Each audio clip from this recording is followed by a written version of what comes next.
Hi babies, it's Chloe from the ReiQueer.com and welcome back to the ReiQueer Pod. This is episode 8 and on today's episode, I'm going to be introducing a new series that I like to call the Shift Diaries, which essentially is a top 10 list of things that I no longer do and things that I've shifted away from in terms of my own practices, beliefs, and just where I am currently at in life. If you're new to the pod, welcome. My whole intention behind this podcast is to provide a more holistic, less sanitized, more raw version of what it looks like to work in wellness. I am a Reiki master, community educator, and equity consultant. I have a lot of my work and a lot of my life in the wellness sector, but I really didn't see a lot of myself reflected in my brand, the ReiQueer, which is why we're here today. If you are a continued supporter of the pod, welcome back. Thank you so much for being here and listening as always. Just a reminder, I write an accompanying blog piece every single episode. You can find that on the ReiQueer.com/blog.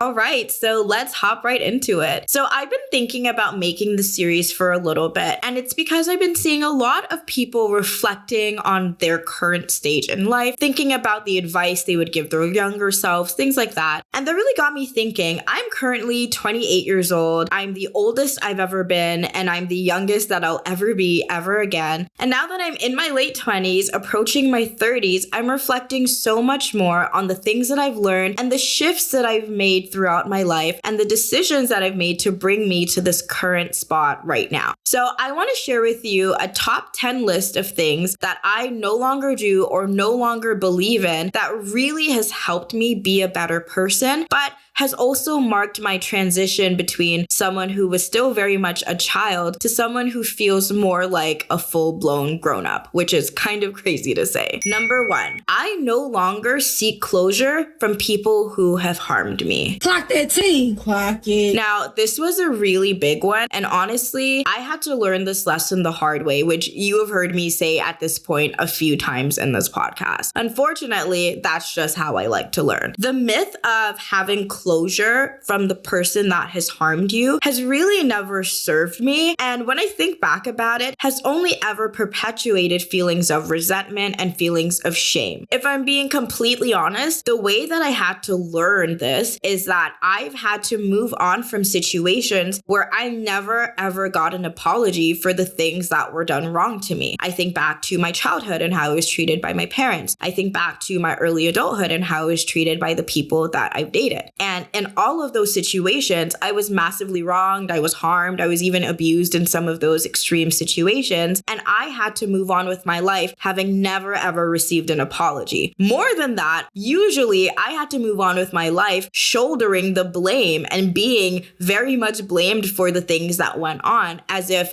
I was the one that made them act that way. For a long time, this wreaked havoc on my self-esteem. I thought that the reason people were constantly comfortable with mistreating me was because there was some invisible marker on me that said I deserved it, or that I was weak, or that I wasn't standing up for myself enough. And therefore, anything could happen to me at any time, and no one would give enough of a to actually feel sorry or take accountability. I had to learn that sometimes forgiveness does not actually come from the person who has hurt you. And forgiveness is more of a multi-layered concept that you have to internalize and work through on your own. Because even if that person said sorry, now what? There are some things that a sorry wouldn't fix anyway. And so this myth that you have to have this whole big sit down closure conversation and that's what's going to bring you to your place of healing is just that. It's a myth. True healing and true moving on comes from being able to forgive yourself and comes from being able to move from a place that says, all right, that's what happened to me. That in no way defines what I deserve or my level of worthiness. But I have to understand that people are always coming from their own places of trauma. And even if someone is doing something that hurts me, I can't take that personal because that decision is still coming from them, even if it is affecting me. And that is a very, very tough thing to truly understand. However, it has brought me so much more peace because I realized that in most of these situations, removing myself completely, going non-contact, or simply limiting my presence in someone's life was the first step to truly earning back my own trust and being at a place of closure for me. Number 2, putting people that we love on a pedestal. Now, this is also a really challenging concept. Don't do it.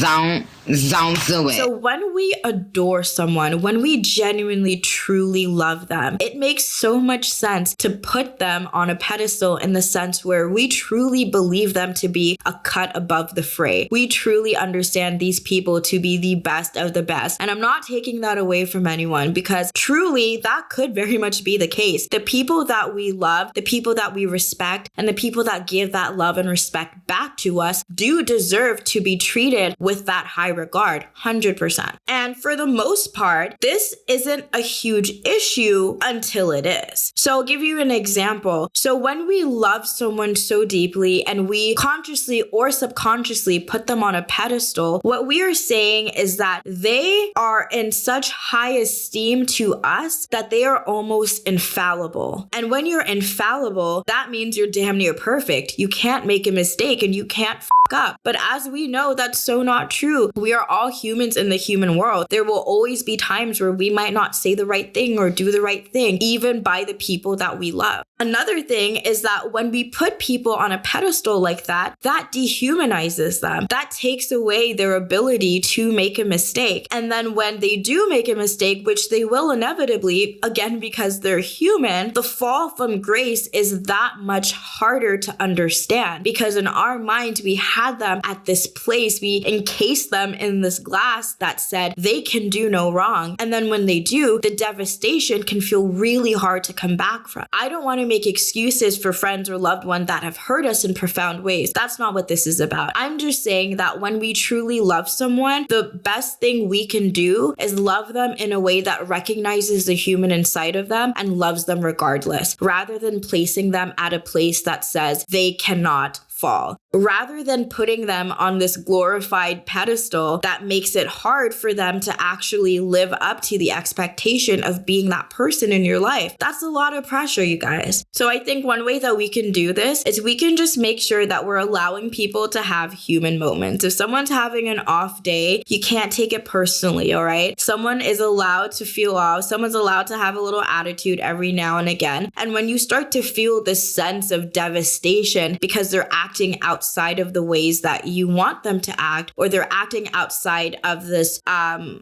crystallized, perfected version of them, that's not fair. I used to have this friend and we were super, super, super locked in. We were really, really, really close. It was some weird, sapphic, blurring the line shit. But whatever, I digress. And this friend loved me a lot. And I loved her a lot, but I began to realize that the way that she loved me and the way that she valued my opinion started to feel more like I was the person she would go to for all her advice. I called myself her Oprah friend because it felt like every word that I said was so profound to her. And I was so enamored with this friend that I loved being that person for them in their life. But then I started to have these questions like, well, how do you actually see me? Am I a character in your life? Am I the, mammy figure in your life? Am I this wise sage on the mountain? Or am I Chloe, someone who has good advice, someone who is wise for her years, sure, but at the end of the day is still a human and just a girl, just like you, sis. So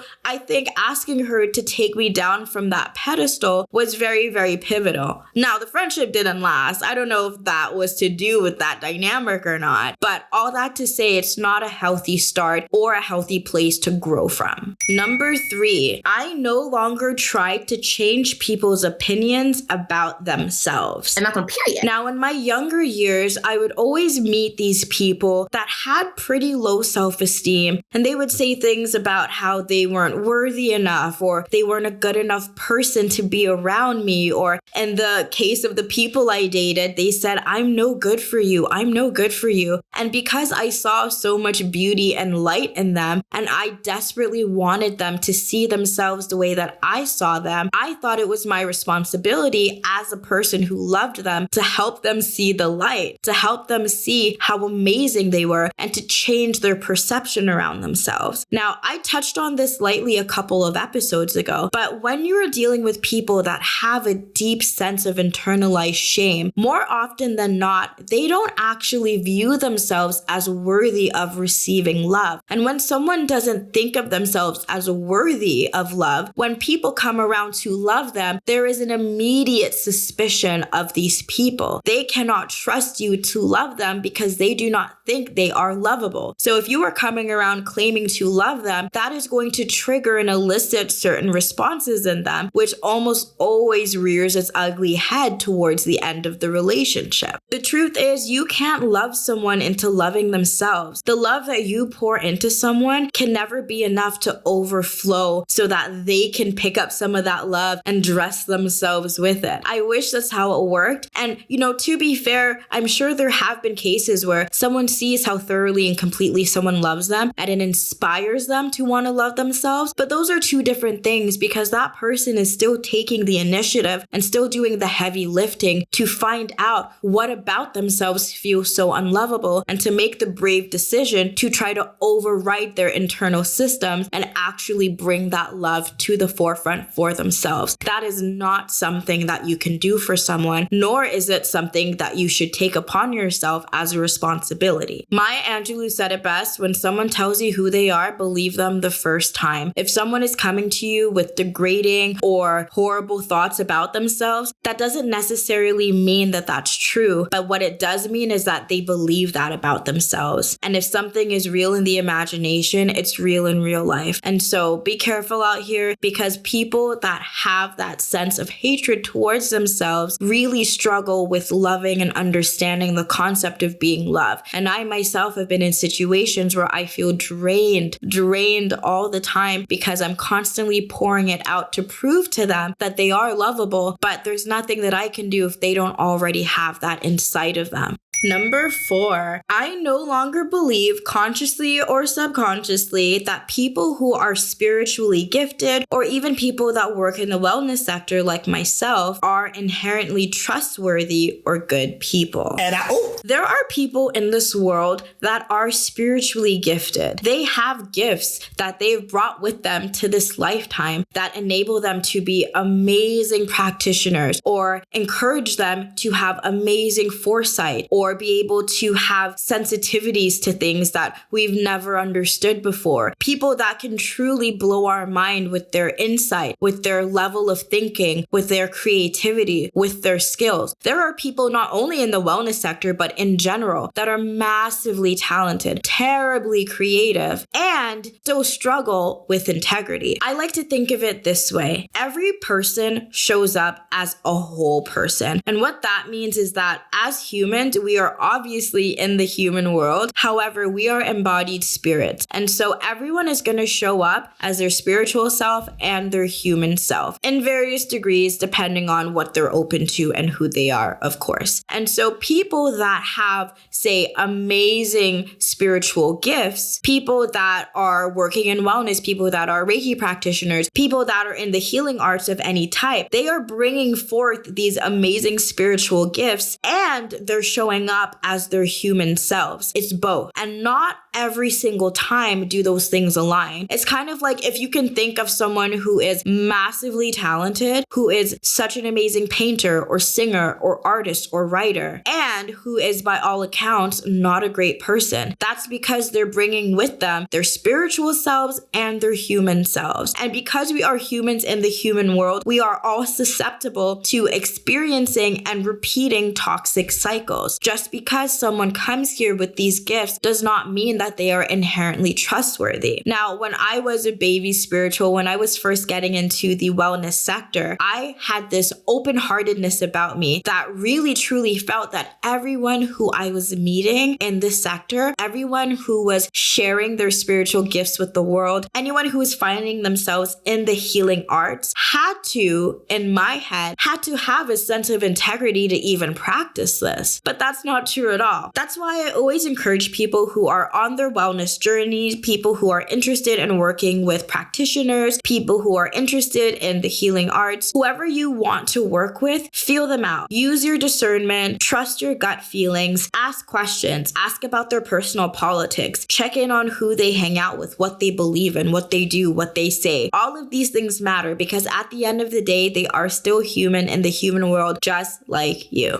My ex, one of the people that have traumatized me more than anyone in this world, was the person to introduce me to this lifestyle, was the catalyst of me starting my spiritual journey. I genuinely learned so much from them. And that's why it was so complicated to really understand how much harm was being done in that relationship, because I didn't view them as 100% evil or 100% bad. And that's because they weren't. But like I said, they were showing up as their spiritual self and their human self. And their human self had a lot to work on. Number 5, viewing forgiveness as necessary. What? Hold up, wait a minute. Now, I touched on this a little bit at the top of this episode, and I also touched on this a few times in previous episodes. I think that forgiveness is a very complex, multi-layered thing. What I used to believe is that until I forgave someone, I wasn't truly over it or I wasn't truly free. But I had to be honest with myself that there were things that I didn't have forgiveness in me to give. There were things that I truly didn't forgive people for. There's things to this day that I don't forgive my mom for. There are things that I don't forgive my exes for. There are things that I am not over. And I thought that that meant that I was blocking my own blessings, that I was standing in the way of my own growth. And I really, really struggled with that because I wanted to let it go completely. I wanted to have 100% forgiveness, complete blank, clean slate. And I thought that that would be the best gift that I could give myself. But as I realized, that's not necessarily the case. Now, I'll tell you all a little story that ties into this, and it really, really helped and radicalized my understanding of forgiveness and the part that forgiveness has to play in moving on. So not too long ago, I was taking a trip, not on an airplane, but the type of trip that you take with a certain fungi. And I was really, really thinking and feeling everything. I was outside in nature, I was walking around, and I was having all these different thoughts flow through my body, all these different memories just being unlocked over and over again. And one of the things that I asked out loud was, how can I forgive this person? I want to forgive this person, but I don't. I want to forgive this person. I want to forgive these people, but I don't. And I felt like there was this blockage inside of me that I didn't know how to get around, because I can't fake the funk with myself. I can't pretend that I'm over something if I'm not. So I really felt stuck in this way, and I felt like there was something wrong with me that I couldn't actually let it go. Now, where I was in this trip, there were a lot of spirit around, a lot of elder spirits, not my own, but spirits that lived in the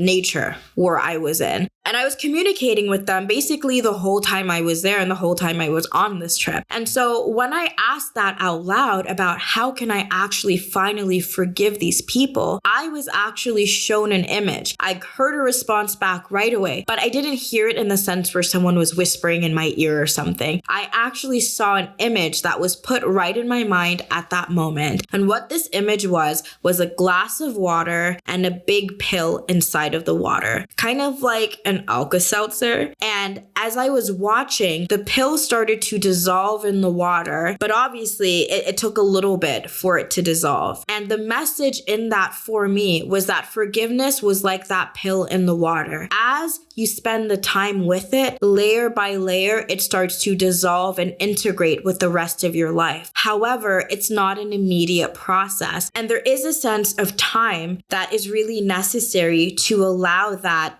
pill, so to speak, to dissolve. And the thing about it is that as that pill is dissolving, it is still whole. You can still see it. It's still there. It's getting smaller bit by bit. The water is getting more and more cloudy as it begins to mix in with the rest of it, but it's still there. And so my understanding from that was forgiveness is like a pill dissolving in that water. Even the tiniest bit is still forgiveness. Even the tiniest bit of that melting is still forgiveness, even if I could still see the pill. Does that make sense? When I say that radicalized my concept of forgiveness, it really had me understand a concept that I've already been talking about, which is this degree by degree theory, right? Which is that things don't get better like that. Things get better bit by bit. piece by piece, degree by degree, and in this case, layer by layer. The pill is dissolving, even if it doesn't look like it is. Number 6, the belief that relationships need to be hard. This is a little bit of a controversial one. I remember after I was just absolutely done with dating, I used to go on these rants online where I would say, the next time that I'm in love, it needs to be easy. And so many people push back against that. And they were like, love isn't easy, babe. Loving someone is hard. Relationships are hard. And there's just something about me that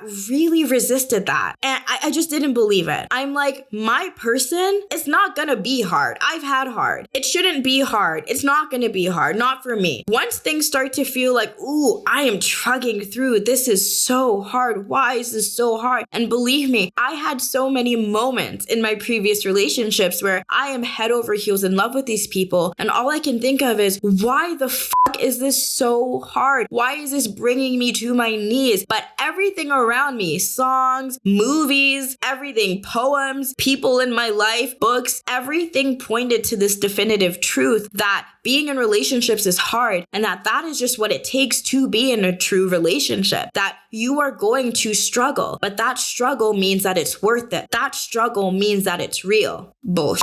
Sorry. Now that I've actually found the love of my life, now that I'm actually in my first ever healthy relationship, I kind of ate that. I don't know. And I'm going to explain something to you. Life is hard. Growing up is hard. Working through your trauma is hard. Being a human alongside another human is hard. The relationship, loving that person and the relationship, being in the relationship, that should be the easy part. That should be the reprieve from the things that are hard. Life is hard. Doing life together is hard. Being together should not be the hard part, babe. Period.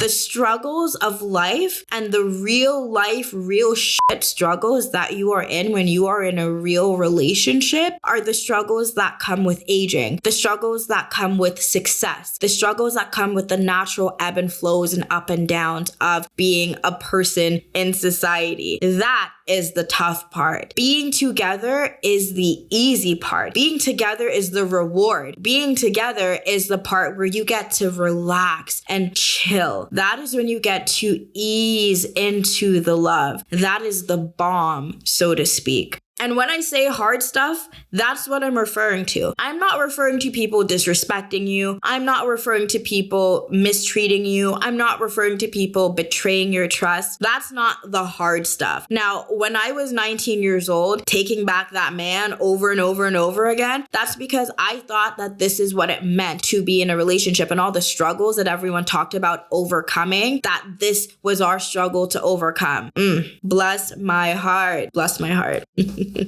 So let me say that again. Being a human is hard. Going through life is hard. Being a human alongside another human, going through life simultaneously, concurrently, that is hard. It's hard. Being in love, that should be the easy part. Number 7, believing in and subscribing to antiquated views of professionalism. No ma'am.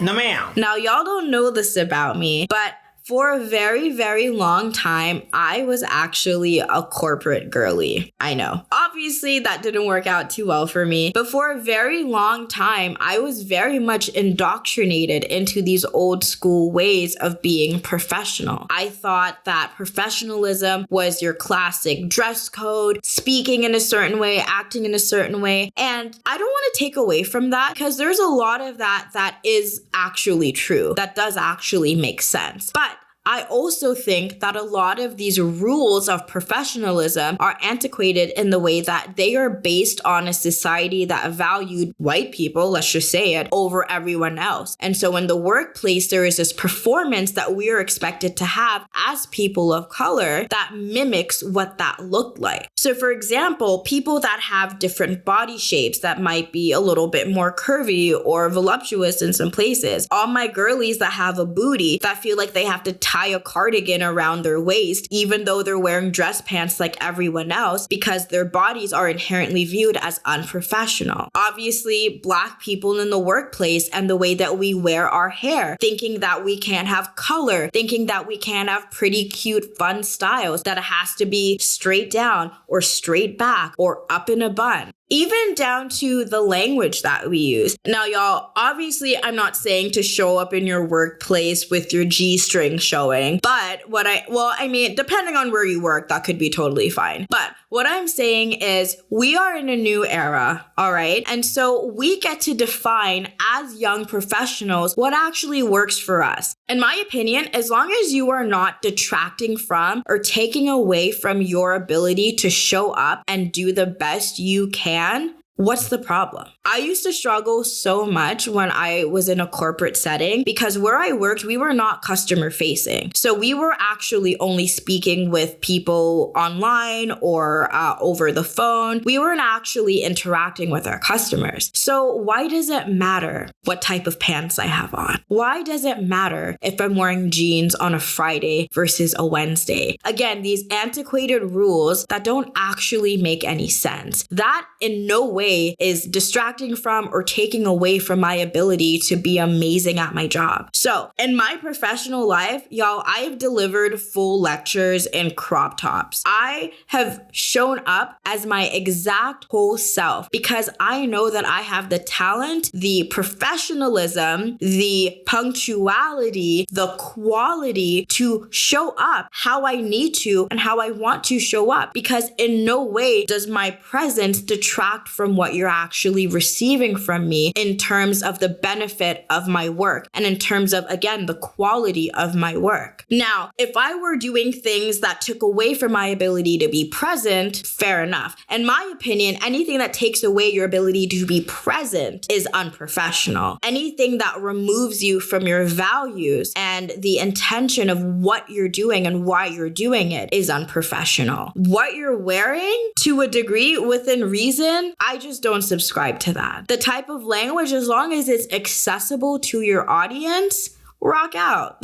And I think this also kind of, in a way, loops back to the whole reason why I started the ReiQueer. It's because I think there is this code of conduct that wellness practitioners carry themselves with that really pedestalizes ourselves and puts us at this place of weird sanitization where we can't be messy and we can't show up as our full selves, and we have to wear, certain things, and we have to speak in a certain way. And I just don't subscribe to that. That is not my version of professionalism. Number 8, I no longer fear the dead. Now, I was raised in a very Jamaican household. Duppy things, absolutely never. And it's so interesting because for me, I never quite understood why you can love someone so much when they're alive, but the moment they pass on, if they appear to you in a dream or if they show themselves to you in some way, all of a sudden they're this evil demon that needs to be cast out of your presence. That doesn't make sense to me. For me, that indicates that you think that Earth is the only way that you can be a good, benevolent spirit. And that when you transition over to outside of the world that we live in, that all of a sudden, in your pure form as a spirit, that you are somehow evil. I don't believe that. I think that people get very scared when we step outside of the human realm. And it's so funny because it's usually the people that are hyper religious or toxically religious that have this sentiment. And for me, I think this points to a lack of faith because everyone talks about how, we're in the world and you shouldn't be of the world. But why is it that the world, by that definition, is what makes you a spirit that can be trusted and a spirit that you want to be around? Why is it that when we are free from these earthbound chains, that we are all of a sudden scary and terrible demons? I don't believe that all spirits are inherently evil. Do I think evil spirits exist? Yeah, I actually do. However, I think that's kind of like saying all people are evil. It depends on who you are. It depends on what you believe in. It depends on what you've done in your life and with your life. And I feel like you can tell. You can tell when there's a spirit in your space that is trying to scare you, that is trying to trick you, that's trying to fuck with you, versus a spirit that's kind of just there, or a spirit that is of a loved one. Now, This is not for everyone. Not everyone is going to be open to that. I myself, I have boundaries around spirit and what I'm willing to see and interact with. So always do what makes sense for you. But I implore you, if you are of the belief that you cannot interact with your loved ones after they pass because they're going to turn into some scary ghost, really think about what that means and what that's saying about your belief system and about what you actually think happens after we leave this realm. These last couple ones, these are my hottest takes, all right? So this is going to be a hot take. Number 9, I no longer believe that only parents can have an opinion on parenting. Wait a damn minute. I know. Hear me out. I am 28 years old, which means that legally, if we're just going by the law, I've been an adult for 10 years of my life. That means that I have spent my entire life, almost, most of my life at the very least, as a child. All of us are experts in our own way about our own childhood. And I think that when people who are not parents are speaking out, especially when they are speaking out on behalf of children, it's coming from a place of being that child, of still being that child inside. The only reason we are not that child anymore is because of time and gravity, which is what actually ages us, right? So inside of us, that child still lives. And so if we're seeing a parent talk to or treat a child in a way that's triggering for us and we want to speak up, that is because we are coming from a place of understanding of how that child could feel because we were that child. And to silence people by saying, well, you're not a parent, you don't know what you're talking about. Fair enough. I can't act like someone who is childless is going to have the exact same set of instincts and knowledge as someone who is actively raising a child. Raising a child is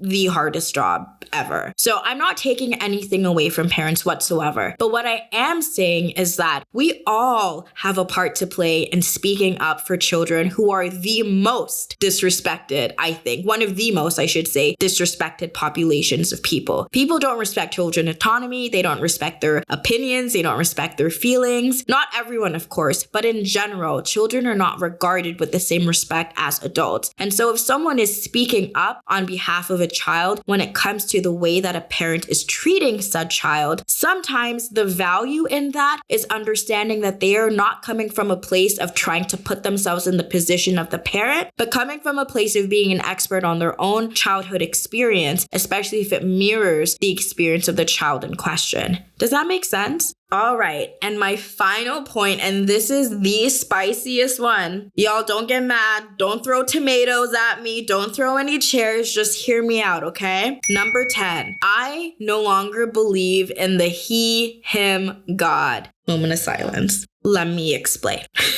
Where do I start? Okay. So I grew up in the church too. Okay. So when I speak, I don't speak from a place of pure observation. I speak from a place of experience as well. Things that even as a child didn't make very much sense to me. Now, when I say the he, him, God, what I'm talking about is people that by all accounts believe in a man in the sky. So much to unpack here. First of all, the moment people, and by the way, this is no judgment on people's religious beliefs, all right? I'm not here to proselytize. I'm not here to de-influence you. I'm not here to sway you at all. I'm just here to explain where I'm coming from. So whether or not you believe in God is truly neither here nor there. But what I'm specifically talking about is when people refer to God as like he, him. God is gonna bring me through this path because he doesn't want this for me. His word. The he, him of it all. And let me break it down. And let me just kind of even back up a little. Let me say this. Pronouns, identity, gender, race, all of these things are uniquely human, right? Pronouns are a human invention. Identity, all of these things are wrapped up in human societal beliefs and practices. So to even use pronouns for the creator of the cosmos, to me, makes no sense. Because why would the entity that created heaven and earth and everything and all these things, if that's what you believe in, why would they be beholden to the gender binary, y'all? Come on. Why would God be a man? And I also don't believe in the God is a woman thing. God is not a human. There is not a human version of a deity that, in my opinion, in my opinion, there is not a human in the sky. There is no man in the sky. And I'm going to take that a step further. And I'm only speaking about the specific sect of religious people that are misogynist and that use religion as an excuse to treat people poorly. People like that are worshiping men. And when I say that, when you use the image of a he, him God, when you use the image of, let's be honest, y'all, a white man in the sky, whether that be white Jesus or a depiction of a man in the sky, you are worshiping a white man. You are worshiping the image of a man. I'm going to take that even further. For men that use their religion as an excuse to be misogynistic, they are comfortable in this idea of this almighty, powerful, unrelenting, unforgiving, unyielding white man in the sky because they are worshiping themselves in the image of a false god. I know that's kind of a lot, but I'm not done yet. Not only that, but methinks, again, don't throw a chair at me. I think that these same men, these same people that have this misogyny, whether it be internalized in the case of people who are not men or just straight up full-blown classic misogyny in the case of men or people who aren't women, these people, I truly believe, if we still lived in a matriarchal society, and if we still came from a place of a mother god versus a father god, I would bet almost anything that atheism would be the predominant belief system for misogynists. For people that use their faith as an excuse to mistreat and degrade women and people in general, they would be atheists if we were still in a matriarchal belief system. If God, as we know it, if we just imagine, just humor me, if we flipped the script and there was a woman in the sky, do you really believe these men would be sitting here worshiping the image of a woman? No. You know what I mean? I'm gonna leave it there. I'm gonna leave it there. Okay? Now that's shaking the table. I hope you enjoyed this episode. This has been really fun for me to get a little spicy, share a little bit of my own internal musings, my own theories as usual. I want to say this, regardless of if you believe in what I believe in, regardless of if we have the same opinion or not, I'm coming from a place of freedom of choice, right? I'm coming from a place of being able to question things and make sense of it in my own experience. And I truly invite you to do the same. Not everyone has to have this blanket level of understanding that coats us all. We all can come from different places, different points of access when it comes to the things we believe in, the things that we don't believe in. But regardless, I thank you for being here. I thank you for listening to some of my musings. And this has been our first installation of the Shift Diaries. I hope we can bring this back in future episodes to come and we can chat a little bit deeper and add a little bit more nuance to these things that for some people are common knowledge and for some people they might be starting to question for the first time in their life. As always, I have an accompanying blog piece written up at ReiQueer.com. You can also go there for any additional services, questions, inquiries about Reiki, equity consulting, anything. You can always send me an email, send me a DM. I'm on all socials at ReiQueer. If you like this podcast, let us know. Leave us a rating, like, subscribe, leave us a comment. I'd love to hear your opinions on how we're doing so far. Seminar season is still officially underway. We should be around 2 or 3 workshops in by the time this comes out. So if you're interested in joining us for any of the last few sessions, head over to ReiQueer.com. I have 5 free spots per workshop. It's been such a pleasure getting to chat with y'all, and I'm super excited to see you next time. Bye!